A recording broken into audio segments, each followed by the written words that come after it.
عبداللہ ابن مبارک فرماتے ہیں میں حج پہ چلا. حج کسے کہتے ہیں؟ پیسے جمع کر کے حج کے لیے جاتے ہیں لوگ. اس زمانے میں بھی حضرت عبداللہ ابن مبارک کہتے ہیں میں پیسے بہت دنوں سے جمع کیا تھا, حج پہ جانا تھا, اور جب قافلہ نکلا تو مال لے کر کے میں بھی حج پہ نکل پڑا. قافلے اس وقت اونٹوں کے قافلے, گھوڑوں کے قافلے ہوتے. کہتے ہیں قافلہ ایک منزل پر پڑاؤ کیا رات کو, میں وہاں پر رکا رہ گیا, اور صبح میں اٹھ کر کے وضو کی غرض سے تلاشتے ہوئے میدان کی طرف آیا تو کچرے کا ایک ڈھیر پڑا ہوا تھا جس میں لوگ کوڑا کرکٹ پھینکتے. حضرت عبداللہ ابن مبارک کہتے ہیں اس کچرے کے ڈھیر کے پاس میں نے ایک 8 سال کی بچی کو دیکھا جو کچرا ادھر ادھر کر رہی ہے, ادھر ادھر کر رہی ہے. تھوڑی دیر کے بعد عبداللہ ابن مبارک کہتے ہیں اس بچی کے ہاتھ میں ایک مری ہوئی چڑیا آئی. چڑیا مر کر کے پڑی ہوئی تھی. اس چھوٹی سی بچی نے اٹھایا, اس کے پر کھینچے اور چبا کر کھانے لگی, اور دوڑ کر کے اپنے گھر کی طرف جا رہی تھی جو جھوپڑی میں تھی. عبداللہ ابن مبارک کہتے میں اس کے پیچھے پیچھے ہو لیا. وہ لڑکی گئی تو اپنے گھر میں ایک اس کا چھوٹا بھائی بھی ہے, اس کو کھلا رہی ہے مری ہوئی چڑیا. آپ نے اس بچی کو پکڑ لیا اور کہا بیٹا یہ مری ہوئی چڑیا ہے, اسے تو کھا رہی ہے؟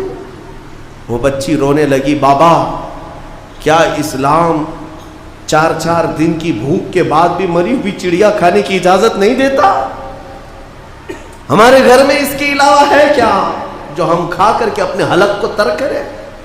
4 دن کے فاقے کے بعد بھی ہم مری ہوئی چڑیا نہیں کھا سکتے. عبداللہ ابن مبارک کی آنکھیں بھیگ گئیں. آپ نے اپنے حج کے سفر کا جتنا مال تھا, جو پیسے تھے, سب ایک چادر میں جمع کیا اور سب اٹھا کر کے اس بچی کو دے دیا. کہا بیٹا اس سے تو اپنی زندگی گزار, آئندہ مری ہوئی چڑیا کبھی نہ کھانا. پورا مال دے دیا. اب حج پہ جانے کے لیے پیسے بھی نہیں ہیں. قافلہ چل پڑا, لیکن عبداللہ ابن مبارک بیچ راستے سے اپنے گھر چلے آئے.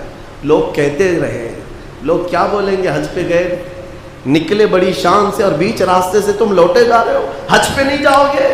عبداللہ ابن مبارک نے کہا میرا حج ہو گیا, میرا حج ہو گیا.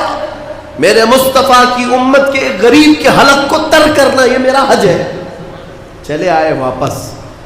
حج کا موسم نکل گیا. جو خراسان سے, جو ان کے علاقے سے حاجی گئے تھے حج کے لیے, وہ حج کر کے جب واپس لوٹے تو لوگ پوچھ رہے تھے حاجی صاحب کیسا رہا حج؟ تو ہر کوئی کہہ رہا تھا ہمارے حج کا کیا کہنا, ہم عرفات میں عبداللہ ابن مبارک کے ساتھ دعا کر رہے تھے, مینا میں عبداللہ ابن مبارک کے ساتھ کنکریاں ماری ہیں, ہم طواف کعبہ میں عبداللہ ابن مبارک کے ساتھ تھے. ہر حاجی کہہ رہا ہے ہم عبداللہ ابن مبارک کے ساتھ تھے, جبکہ گاؤں والے دیکھ رہے ہیں کہ عبداللہ ابن مبارک تو یہی موجود تھے. لوگ جا کر کے پوچھتے ہیں یہ کیا ماجرا ہے؟ ہر کوئی کہہ رہا ہے کہ آپ کے ساتھ حج کیے, ہم تو آپ کو یہاں دیکھ رہے ہیں. ان کی آنکھیں بھیگ گئی اور کہا مولا میرا قادر مطلق ہے, جب اس کی رضا کے لیے ایک غریب کی مدد کی گئی تو اللہ نے عبداللہ ابن مبارک کی شکل کا ایک فرشتہ بھیجا جو ان کی طرف سے پورے حج کے ارکان ادا کرتا رہا. میرے عزیزوں, یہ اسلام